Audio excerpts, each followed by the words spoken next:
April 15th, 1912. The Titanic is sinking.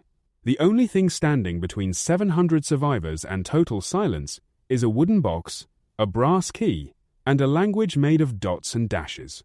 The radio operator taps 3 letters into the freezing dark, over and over. SOS. This is the story of Morse code, and it's stranger and more human than you'd think. In the early 1800s, if you wanted to send a message across the country, you had 2 options: horse or ship. Days, sometimes weeks.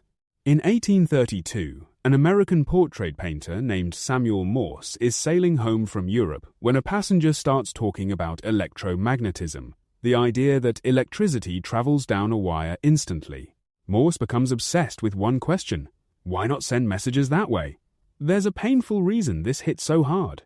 Years earlier, Morse's wife had died suddenly while he was away on a job. The letter, telling him she was sick, arrived too late. He came home to find she was already buried. That helplessness is part of what drove him for the next decade. Here's the twist. Morse barely built this alone.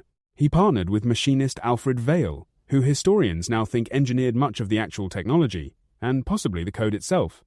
Together, they built a telegraph that sent electrical pulses down a wire. But a wire needs a language, so they assigned every letter a pattern of dots and dashes. And they weren't random.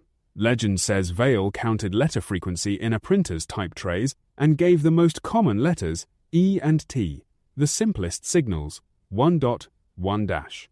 Rare letters like Q and Z got long, clunky codes. It's basically hand-built data compression, decades before anyone had the concept. For over a decade, nobody cared. Morse was mocked, broke, and ignored by Congress. Finally, in 1844, he got funding for a 40-mile telegraph line between Washington and Baltimore. On May 24th, he sent the first official message, a line from the Bible: "What hath God wrought?" Within decades, telegraph wires wrapped around the globe. For the first time in human history, information could move faster than any person or object ever could. You'd expect the telephone to have killed Morse code. It didn't. Ships kept using it because Morse signals punch through static far better than a garbled voice ever could, which is exactly why Titanic's operators were tapping dots and dashes, not talking, in 1912. SOS wasn't picked for meaning. ... dash dash dash, ... is just nearly impossible to mistake for anything else, even through terrible interference. Militaries relied on it through both world wars for the same reason.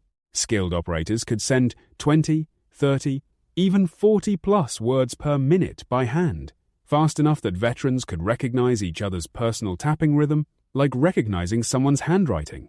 Ships stopped requiring Morse in 1999 once satellites took over, but ham radio operators still use it today because it travels further on weaker power than almost any voice signal. Pilots still use Morse identifiers for navigation beacons. Prisoners of war have used it by blinking on camera, a secret message broadcast to the entire world, hidden in plain sight. Samuel Morse just wanted to close the gap between something happening and somebody knowing. He never imagined it would save lives on sinking ships, run armies across oceans, and let a blinking prisoner tell the world the truth. 2 centuries later, we're still teaching ... because some ideas are just too good to go out of style. If you learn something, hit subscribe. And tell me in the comments, do you know any Morse code yourself?